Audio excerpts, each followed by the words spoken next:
10 sudden developments in mysteries we've been following. 10.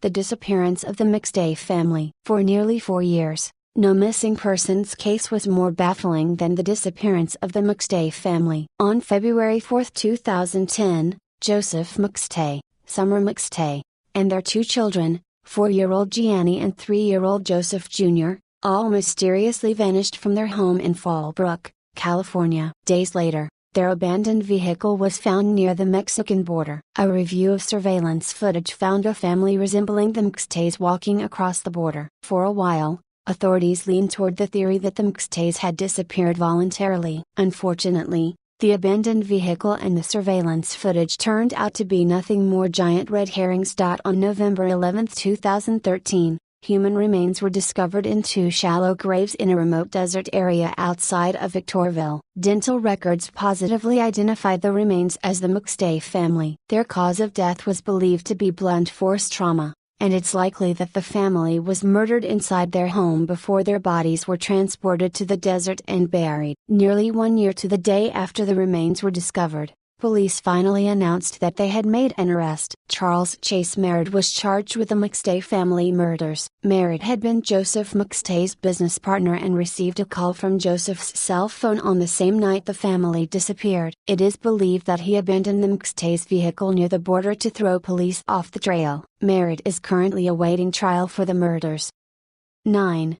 The disappearance of the Jamison family. Bobby, 44, and Sherlyn, 40. Jamison vanished with their daughter Madison, 6, in October 2009. Their skeletal remains were found in 2013, but the results of the autopsy are inconclusive. It is believed the family died within hours of their disappearance in 2009. The Jamisons were looking to purchase a 40-acre plot of land near Red Oak, Oklahoma, about 30 miles away from their home in Eufaula. The family were on a trip to find a new home, but were reported missing a few days later. Their locked truck was found a few days after their disappearance in 2009, and contained Bobby and Sherlyn's phones, car keys, GPS, and $32,000 in cash. Madison's beloved dog Maisie was also in the car, close to death from malnutrition. A huge search effort of the mountainous area was conducted by the local police department, but found nothing. A local hunter stumbled across 3 skeletons lying side by side, face down, in 2013. DNA tests showed these remains to be that of the Jamison family. The bodies were found less than 3 miles from where the truck was found. This photo, SFW, of Madison, taken in the mountains the day before the Jamisons were reported missing, was found on Bobby Jamison's phone, which was left in the locked truck. Bobby and Sherlyn were incredibly thin and emaciated when they went missing, leading to the theory that the couple were hooked on crystal meth. The couple were caught on security camera loading up their car the day before they left in a trance-like state. Furthermore, both were very paranoid in the months before their disappearance, complaining to their friends and family of ghostly visions and hauntings in their Eufaula home. However, police found no evidence of drug taking or illegal substances at the property. The $32,000 found in the car also points to drug activity, but could also have been a deposit or payment for a property, which is why the Jamisons were on a trip in the first place. However, it was widely known that the family were struggling financially at the time. Where did the money come from? Both Bobby and Sherlyn were known to have extreme depression throughout their lives. A long, hateful letter was found in the truck from Sherlyn to Bobby, although her mother has stated that this was common. Sherlyn's handgun was also missing from the car. Could Sherlyn have walked her family 3 miles to kill them, and then kill herself? The truck was reportedly left as if the family were in a hurry, leaving many essential possessions behind, including the family dog. The area is known for being a haven of drug activity, especially crystal meth. Why would the Jamisons leave their car in such a hurry? Their extended family believed their deaths to be murder. Bobby's skull was found with a large, unexplained hole in it. Could this be a bullet wound? In October, the area is prone to flash floods, and the region can be very dangerous. However, the bodies were found side by side, and Bobby Jamison was known as being very competent outdoors. Furthermore, this doesn't explain why their truck was left in the way it was. Explain. 8.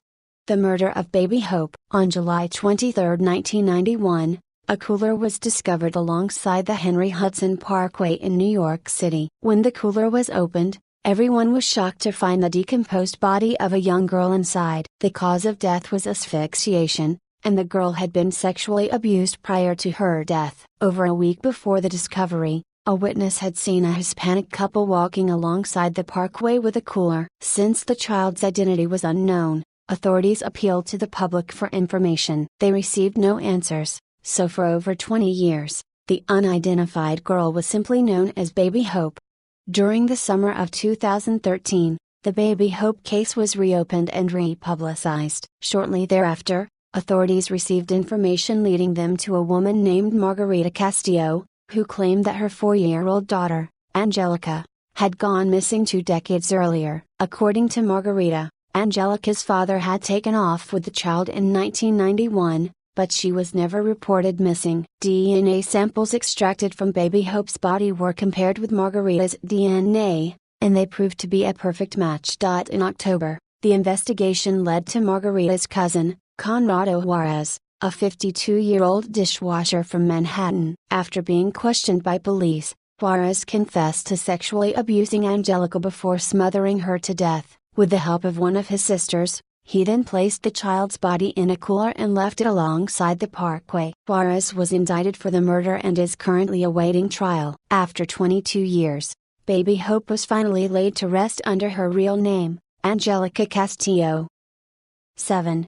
The Caledonia Jane Doe. On November 9, 1979, the body of a teenage girl was found in a cornfield outside Caledonia, New York. She had been murdered with 2 gunshots to the head but carried no identification. Witnesses had reported seeing her hitchhiking the night before she was discovered. An analysis on microscopic pollen grains inside her clothing determined that these grains originated from another state, so the girl had traveled from elsewhere to arrive in New York. However, a thorough investigation turned up no answers about the girl's identity or her killer. For over 35 years, the teenage victim was simply known as Jane Doe.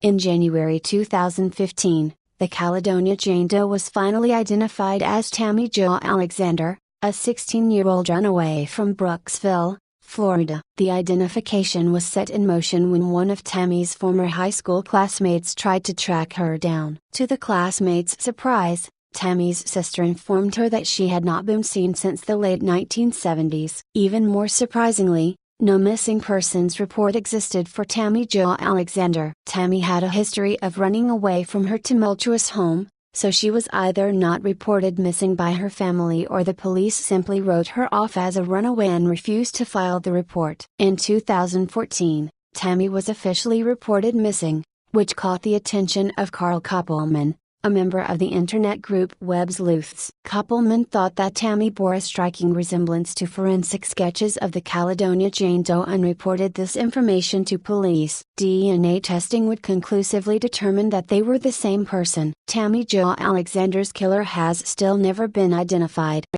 6. The unidentified Grateful Dead fan. On June 26, 1995, a unique mystery was born in Greensville County, Virginia after a van crash claimed the life of a motorist named Michael Eric Hager. The crash itself was nothing more than a tragic accident, but it also claimed the life of a young male hitchhiker in the passenger's seat. The man carried no identification, but since he was wearing a Grateful Dead Anniversary Tour t-shirt and had a ticket stub from a recent Grateful Dead concert, he would be nicknamed Grateful Doe. He also carried a note from 2 unidentified women addressed to someone named Jason. In spite of these intriguing clues, all attempts to identify the young man went nowhere. In January 2015, Grateful Doe's story was shared on the website Imgur. A user saw a sketch of Grateful Doe and thought he resembled a former acquaintance, a young Grateful Dead fan named Jason, who just seemed to disappear in 1995. When photos of this Jason were posted online, his resemblance to Grateful Doe was striking. The Jason in the photographs was soon identified as Jason Patrick Callahan, whose mother lived in Myrtle Beach, South Carolina. When questioned, Jason's mother confirmed that she had not been in contact with her son since 1995. She never filed a missing persons report because Jason traveled around a lot and lived a nomadic lifestyle, so she didn't know with which jurisdiction to file the report. DNA testing is currently underway to determine if Grateful Doe and Jason Callahan are the same person, but many people are convinced they will be a perfect match. 4. The disappearance of Brian Carrick. On December 20, 2002, 17-year-old Brian Carrick mysteriously vanished from his place of employment, the Val's Foods Market in Johnsburg, Illinois. Traces of Carrick's blood were found in the store, suggesting that he met with foul play. Years later, one of Carrick's co-workers, Shane Lamb, confessed that both he and Carrick's supervisor, Mario Cassiaro, had murdered Carrick in the store's produce freezer after a dispute over a drug debt. In exchange for immunity, Lamb agreed to testify against Cassiaro at his trial. In November 2013, Mario Cassiaro was convicted of Brian Carrick's murder and was sentenced to 26 years in prison. Brian Carrick's remains have still never been found, but new developments now suggest that Mario Cassiaro might be an innocent man. In October 2014, mere weeks after Carrick's story was published on Listverse, it was announced that Shane Lamb had recanted his story. He now claims that neither he nor Cassiaro had anything to do with Carrick's murder. Mario Cassiaro is currently being represented by Kathleen Zellner, the same attorney who secured Ryan Ferguson's release from prison. Zellner has turned the investigation toward Robert Trinder, another employee who worked at Val's Foods at the time of Carrick's disappearance. Even though no physical evidence has ever linked Cassiaro to the crime, DNA testing has confirmed that some of the blood found in the produce freezer belonged to Robert Rinder. Rinder died of a drug overdose in 2012, but Zellner is lobbying for more DNA testing and hopes to exonerate Mario Cassiaro. 4. The disappearance of Brian Carrick. On December 20, 2002, 17-year-old Brian Carrick mysteriously vanished from his place of employment, the Val's Foods Market in Johnsburg, Illinois. Traces of Carrick's blood were found in the store, suggesting that he met with foul play. Years later, one of Carrick's co-workers, Shane Lamb, confessed that both he and Carrick's supervisor, Mario Cassiaro, had murdered Carrick in the store's produce freezer after a dispute over a drug debt. In exchange for immunity, Lamb agreed to testify against Cassiaro at his trial. In November 2013, Mario Cassiaro was convicted of Brian Carrick's murder and was sentenced to 26 years in prison. Brian Carrick's remains have still never been found, but new developments now suggest that Mario Cassiaro might be an innocent man. In October 2014, mere weeks after Carrick's story was published on Listverse, it was announced that Shane Lamb had recanted his story. He now claims that neither he nor Cassiaro had anything to do with Carrick's murder. Mario Cassiaro is currently being represented by Kathleen Zellner, the same attorney who secured Ryan Ferguson's release from prison. Zellner has turned the investigation toward Robert Trinder, another employee who worked at Val's Foods at the time of Carrick's disappearance. Even though no physical evidence has ever linked Cassiaro to the crime, DNA testing has confirmed that some of the blood found in the produce freezer belonged to Robert Rinder. Rinder died of a drug overdose in 2012, but Zellner is lobbying for more DNA testing and hopes to exonerate Mario Cassiaro. 3. The disappearance of Kyle Peterson. The months-long search for missing Gresham man Kyle Peterson is over after his body was found in the Sandy River, roughly half-mile from the river's mouth in Gresham. The Multnomah County Sheriff's Office released the following statement. On Friday, July 18, 2014 at approximately 4:20 p.m., Multnomah County Sheriff's Office River Patrol deputies responded to the Sandy River after a day hiker reported seeing what he thought was a body floating in the river by a log near the mouth of the river. MCSO deputies arrived in the area and located the body of a deceased adult male approximately a half-mile up from the mouth of the river near the west bank. Gresham Fire Department responded and assisted in the recovering the body from the river. Multnomah County Sheriff's Office detectives and the medical examiner were notified and responded. Multnomah County Sheriff's Office detectives are handling the investigation. On a Facebook page titled Find Kyle Peterson, An administrative post Friday confirmed Peterson's body was pulled from the river. It is with a heavy heart that we inform everyone that Kyle's body was recovered from the Sandy River this afternoon at 4:45 p.m., it reads. Our family is in utter shock and heartbroken that we have lost a son, a brother, an uncle and friend. Kyle was a wonderful person whose life was cut tragically short. We love you, Kyle. The discovery follows months of intensive searches, including drones, police search dogs and water and ground efforts conducted by Peterson's family. In February, Peterson crashed his car into a guardrail along Southeast 35th and Stark Streets and waited for police to arrive. When officers arrived, Peterson did not appear to be injured and was cooperating, but without notice, he walked off into the woods and was not seen alive again. The officer was walking back to his car and he assumed Kyle was following him and he wasn't. His mother, Lynn Bauer, told Coin 6 News. He turned around and looked and Kyle had just walked into the woods. A concern from Peterson's family members was that police did not do enough on scene to ensure his safety following the crash. Multiple theories about a potential concussion and other possible outcomes have been floated in the media. The body has been officially identified by the Multnomah County Medical Examiner's Office. 2. The origin of "'Twas the Night Before Christmas." The famous Christmas poem, "'Twas the Night Before Christmas," was originally published in Troy, New York on December 23, 1823 under the title A Visit from St. Nicholas after an anonymous writer sent it into the local newspaper, the Sentinel. For years, no one knew the identity of the writer until a professor named Clement Clark Moore took credit in 1844. However, centuries later, some historians started leaning toward the idea that Moore was not the actual writer. They presented compelling evidence that the real poet might have been a Poughkeepsie farmer named Henry Livingston Jr., who died 16 years before Moore took credit for writing the poem. Shortly after this story was written for Listverse, a major development took place before the list was even published on the website. In 2013, the town of Troy held a mock trial to determine whether Clement Clark Moore or Henry Livingston Jr. wrote "'Twas the Night Before Christmas."